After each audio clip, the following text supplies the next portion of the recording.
I just finished listening to a series of lectures on the wisdom of history. It's a series of 12 lectures by Professor J. Rufus Fierce of University of Oklahoma.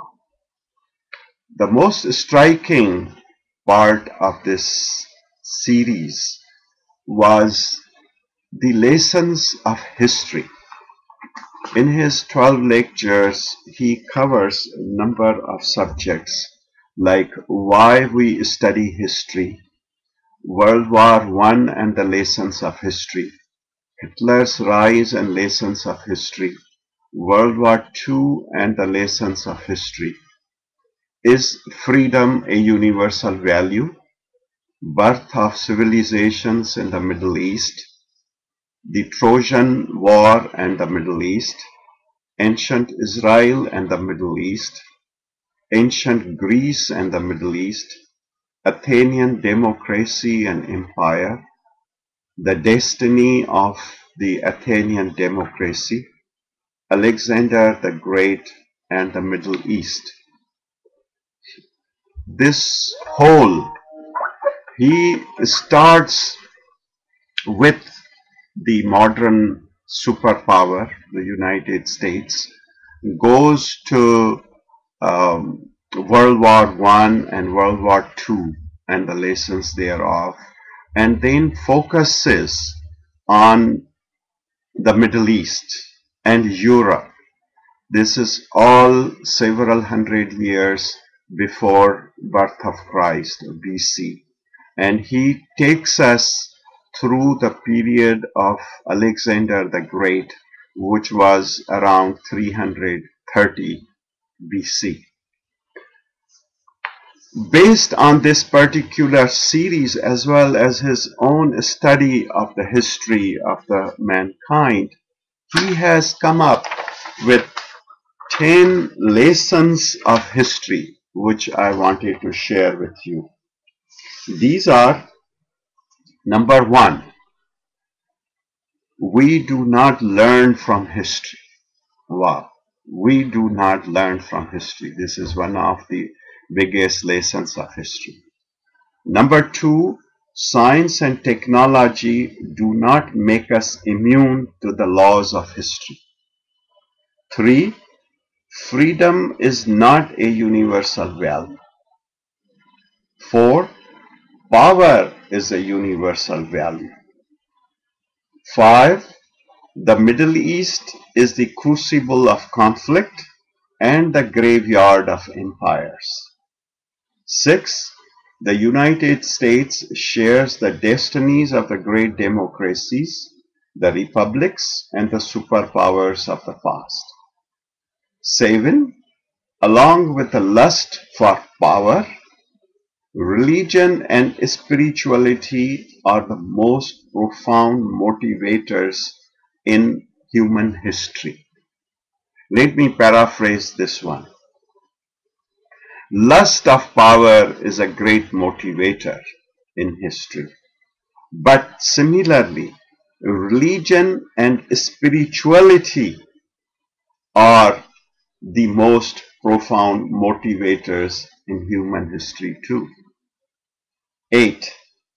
Great nations rise and fall because of human decisions made by individual leaders. 9. The statesman is distinguished from a mere politician by 4 qualities: a bedrock of principles, a moral compass, a vision, and the ability to create a consensus to achieve that vision. Let me repeat this one too. The statesman is distinguished from politicians by 4 qualities. These are: he must have a solid set of principles. He must have a moral compass. He must have a vision, And he must have the ability to create a consensus to achieve that goal. Number 10, throughout its history, the United States has charted a unique role in history. I found these whole series of 12 lectures actually very interesting and learned a lot. The lectures about World War One and World War Two are based on relatively recent history. I have studied those in some detail earlier, but this does put it in a great focus and context. I recommend that you all who are interested in learning from history that you listen to these.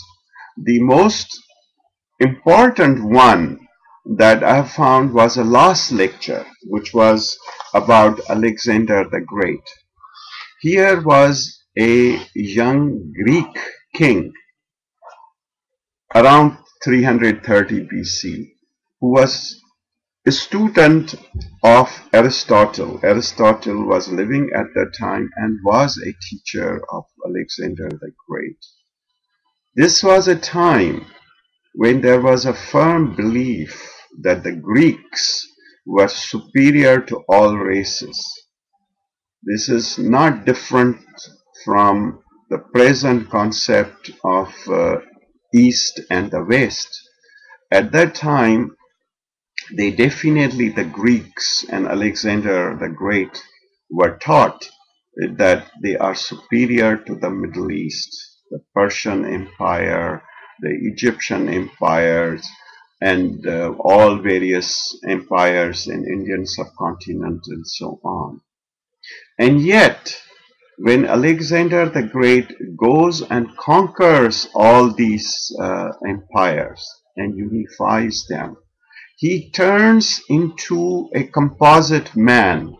He does not consider himself just a European and a Greek anymore. He sort of gave a legitimate understanding that all men are created equal, that you have to pick the best among all the nations. He married a girl from what is known today as Iran. He also married a daughter of King Darius, and he encouraged his generals and his high officials to marry locally in Egypt and India, wherever they went. He integrated armies of all these people, all in belief that all people are created equal. There is talent everywhere, that simply that talent has to be developed, has to be cultivated, and mankind has to work together. It is one of the sad stories of the history that Alexander the Great died of a fever at age 33. There are great lessons in the history and we are to learn from them. Thank you very much.